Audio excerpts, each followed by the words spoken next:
यदि आप सभी लोग रेलवे ग्रुप डी का एग्जाम देना चाहते हैं तो आप सभी को एक पता होना चाहिए कि इसके लिए क्वालिफिकेशन क्या होनी चाहिए, आपकी हाइट क्या होनी चाहिए और आपका क्वालिफिकेशन साथ साथ में आपके डॉक्यूमेंट्स क्या क्या होने चाहिए। तो आज की इस वीडियो में यही देखेंगे कि रेलवे ग्रुप डी में एप्लीकेशन फिल करने के लिए या एग्जाम को कंप्लीट करने या सिलेक्शन तक के क्या क्या प्रोसेस है उसके बारे में बात करेंगे। इसमें एलिजिबिलिटी क्राइटेरिया की बात करेंगे कि रेलवे ग्रुप डी के लिए क्या योग्यता होनी चाहिए। तो सबसे पहले ये समझते हैं कि रेलवे ग्रुप डी ये जो वैकेंसी होती है पूरे भारत में इम्प्लीमेंट होती है, ऐसा नहीं कि पार्टिकुलर स्टेट के लिए होती है। हाँ, ये जोन वाइज होता है। इसमें इसमें जो कंडक्टिंग बॉडी है जिसको आरआरबी कहा जाता है, रेलवे रिक्रूटमेंट बोर्ड कहा जाता है, ठीक है, ये कंडक्ट कराता है। और इस रेलवे ग्रुप डी में जो एज लिमिट है 18 साल से लेकर के 36 साल तक की एज डिसाइड की गई है। हाँ, रिलैक्सेशन भी है इसमें, एससी एसटी ओबीसी और साथ में पीडब्ल्यूडी कैटेगरी के आप बिलोंग करते हैं तो आपको अलग से रिलैक्सेशन मिलता है। नेशनैलिटी भी आपको पता होना चाहिए, इंडियन होने चाहिए आप।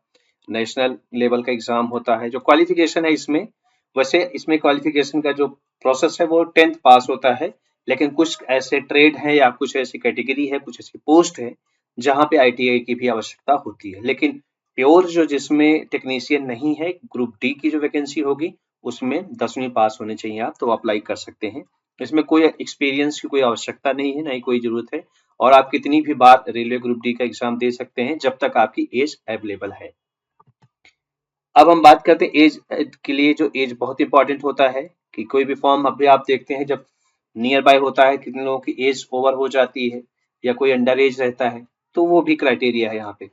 तो मिनिमम जो एज होनी चाहिए, लोअर एज लिमिट दी गई है वो 18 साल की होनी चाहिए आपकी, और अपर एज लिमिट है वो 36 साल होनी चाहिए आपकी, तब आप इस एलिजिबल हैं इस फॉर्म को अप्लाई करने के लिए। हाँ, रिलैक्सेशन यहाँ पे भी इम्प्लीमेंट होगा लेकिन हायर में होगा, नॉट की 18 साल से कम है तो अप्लाई कर सकते हैं, 18 के बाद ही अप्लाई कर सकते हैं आप।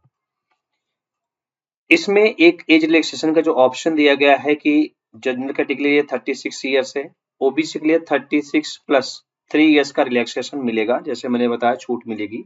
एससी एसटी के लिए 5 ईयर्स का रिलैक्सेशन मिलता है, और पीडब्ल्यूडी के लिए जो होते हैं कैटेगरी के लिए उनको 10 साल का रिलैक्सेशन मिलता है। तो ये नॉर्मल रिलैक्सेशन क्राइटेरिया है रेलवे ग्रुप डी के लिए। तो ये आप सबको पता होना चाहिए। यदि आप इस एज से अबव जा रहे हैं तो आप फॉर्म अप्लाई मत कीजिएगा, और प्रायर अगर आप पहले हैं, आपकी एज कम है तो भी अप्लाई मत कीजिएगा। रही बात क्वालिफिकेशन की, क्वालिफिकेशन आप सभी को पहले ही मैंने बता दिया। इसमें मिनिमम क्वालिफिकेशन आपकी जो होनी चाहिए 10वीं आप पास है किसी भी बोर्ड से, भारत के किसी भी बोर्ड से आपने क्वालिफाई किया है, चाहे सीबीएसई बोर्ड हो, उत्तर प्रदेश बोर्ड हो, एमपी बोर्ड हो, या किसी भी स्टेट से कहीं से भी आपने क्वालिफाई किया है तो आप एलिजिबल हैं इस फॉर्म को अप्लाई करने के लिए। साथ में यदि आपने आईटीआई किया है, चाहे आपका एनसीवीटी हो या एससीवीटी हो, या आप इक्विवेलेंट इससे रिलेटेड कोई आपने और टेक्निकल कोर्स कर रखा है, तो भी आप एलिजिबल हो जाते हैं। नेशनल अप्रेंटिसशिप जो इसमें होता है, एक सर्टिफिकेट होता है नैक, ये भी अप्लीकेबल है लेकिन ये मैंडेटरी नहीं है।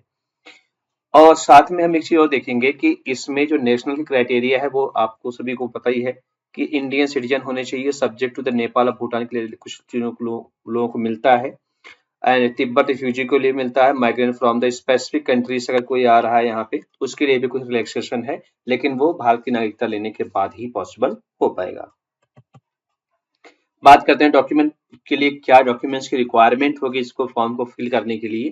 यदि आप आईटीआई हैं तो आपके पास एससीवीटी या एनसीवीटी का सर्टिफिकेट होना मैंडेटरी है, तब आप अप्लाई कर सकते हैं किसी टेक्निकल पोस्ट के लिए।